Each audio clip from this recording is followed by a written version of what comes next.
Talking about the future in English, it seems pretty simple, right? But there's this little tug of war that's always happening between two phrases, will and going to.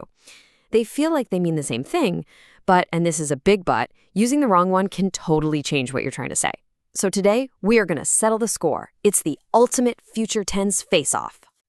All right, let's just jump right in. Picture this. It's a super common situation. You're walking down the street, you spot a friend, and they are just struggling. They've got way too many bags, stuff is about to fall. You want to help, obviously. What's the first thing you say? Okay, so you've probably got one of two things in your head right now. I'll help you with that, or I'm going to help you with that. I mean, they sound almost exactly the same, right? But here's the twist. One is a totally spontaneous, in-the-moment decision. The other one, it kind of suggests you already had a plan to help them. So, do you know which one's which? Don't worry, by the time we're done here, you're going to know it cold, no doubt about it. All right, let's bring our two contenders into the ring.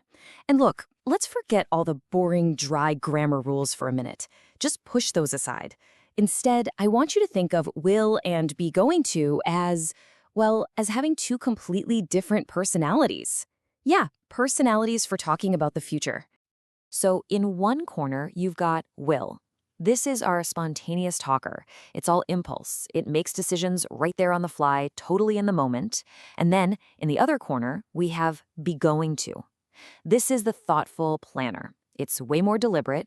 It only acts if there's already a decision made or if it sees some hard evidence right in front of it. Okay, let's dive into our first contender. We're going to put will under the microscope and really figure out what makes it the king of spontaneity. The whole secret is about what's going on in your brain the exact second you decide to say something. So the core idea here, it's actually really simple. You use will for any decision, prediction, or offer that you make right at the moment of speaking. There's zero planning, no prior thought. The thought and the words, they happen at the exact same time. It's completely immediate. If you think about the timeline for will, it couldn't be simpler. It's like this. Right now, boom, decision made. And then sometime later, in the future, the action happens. The absolute key here is that the starting point is always, always right now. So where does will actually show up? Well, think about those little sudden decisions you make all day. Like you're sitting there, you suddenly feel thirsty, and you just say, you know what, I'll get some water. That's it. It's also perfect for offers and promises. Remember our friend with the bags? And this is a big one. It's what you use for predictions that are just based on your opinion, your gut feeling, like, I think this team will win. Or on the other end of the spectrum, for really formal announcements. All right, let's switch gears and bring in our second contender. It's time to meet going to, the meticulous planner of the future. With this one, we're making a huge shift. We're moving away from spontaneous, in-the-moment stuff to things that are totally premeditated. The real magic of be going to is how different it is from will. The whole point is that the plan, the intention, it was already there. It was decided before you even started speaking. The decision is already in the past. And if you look at the timeline, it makes perfect sense. So, sometime in the past, could be 5 minutes ago, could be last week, a plan was made, or you saw some really clear evidence. Now, in the present, you're just talking about that plan. You're reporting on it. And then sometime in the future, the action is going to happen. See? The thought started back then, not right now. So its main jobs are super distinct. First, it's for plans you've already locked in. We are going to visit our grandparents this weekend. That's a set plan. Second, it's also for predictions. But, and this is the huge difference, these predictions have to be based on evidence you can see right in front of you. You look up, see black clouds, and say, whoa, it's definitely going to rain. And finally, you use it for things that feel pretty much inevitable because of what's happening right now. Okay, this is the moment of truth. This is where it all clicks into place. We're going to put will and going to side by side, head to head in a final showdown. And trust me, this is where the difference between them just becomes crystal clear, especially when we're trying to predict the future. Okay, check this out. Let's talk sports. If you say, I think Spain will win the World Cup, that's just your opinion, right? It's a gut feeling. There's no real proof.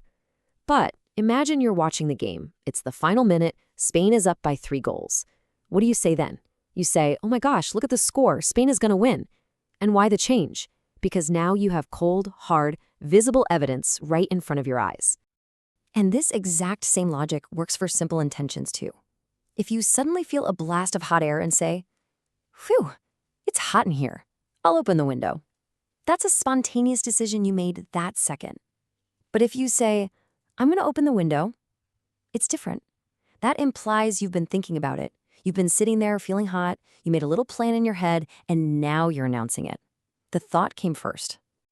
All right, so you've seen the showdown, you get the two different personalities.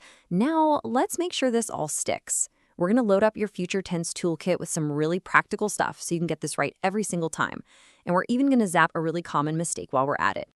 Okay, pop quiz time. Let's call it Grammar 911. Here's the emergency. Someone says, "It will rains tomorrow." Something's just not right there. You can hear it, can't you? It just sounds a little bit off. So, take a look. Think about it for a second.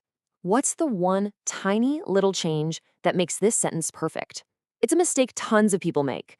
But the fix? Oh, it's so simple. Okay, you ready?